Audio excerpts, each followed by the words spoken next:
Alrighty, I'm sure everybody knows that obesity is a huge problem today in the U.S. with not only adults but children as well.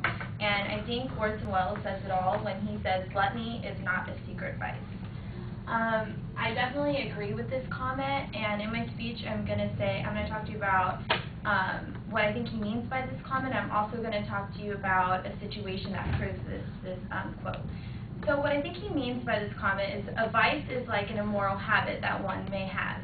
And what he's trying to say is that gluttony, stuffing your face full, is definitely not a secret anymore, and it's definitely not immoral anymore. And you guys can see that because there is a fast food corner, or a fast food joint on every single corner. So a situation that proves this quote is, just look at Maury. I don't know if any of you watched that talk show, Maury, but he has these children on the show that are like 2 years old that weigh 100 pounds. And if gluttony was an immoral habit, their parents would not feed them 600 pancakes for breakfast, lunch, and dinner. So that definitely proves that, gluttony, stuffing your face, not just eating your regular 3 meals a day, but literally stuffing your face full is not really immoral anymore, and it's definitely not a secret, especially in the U.S. I'm sure other countries look at us and say, oh my gosh, those fat Americans. But, and what I think, there's tons of situations that you can see that, it's definitely not a secret anymore, and I just think that he saw that, and he definitely realized that,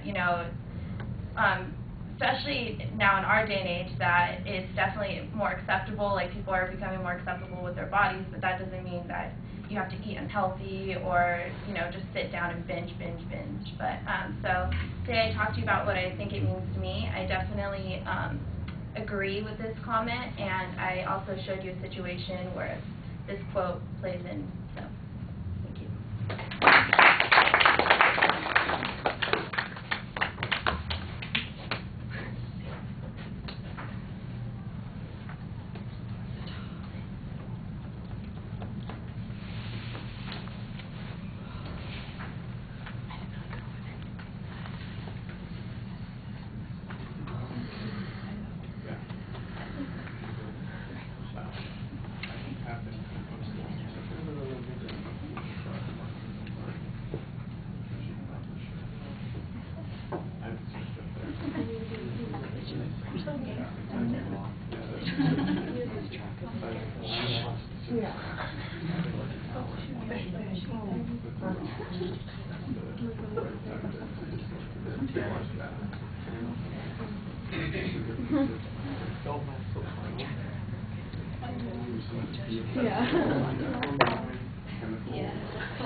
All right, Jessica, the opening was pretty effective. Your thesis statement was nice. You had a pretty clear preview. The supporting points, I didn't think they followed the structure as clearly as what you'd set up, although you're talking about the issue.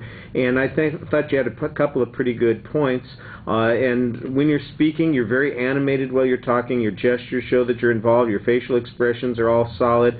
You have very good audience contact for the most part. I do think that you're standing a little bit ways back. You want to be a little bit more animated while you're standing there, stepping forward, changing the orientation of your body a little bit. I did think that there was a little bit of anxiety exhibited by that, staying back from the audience, and right at the end you kind of awkwardly cross your legs with a little bit of nervousness in the last 20 or 30 seconds, like there's uncertainty as to whether or not you really are done. There's a catchphrase that you use occasionally instead of or ah. Well, I got definitely. I didn't start counting them, but there are a few of them that that's my crutch word. I'll go to that when I need to transition to the next idea. So you want to be careful about those kinds of things. I like this quote a lot. I don't think I've had more than 4 or 5 people ever speak on it in the number of years that I've used it, and I appreciated that you made the effort. Do you guys even know who Orson Welles is? No. Yeah. Orson Welles is the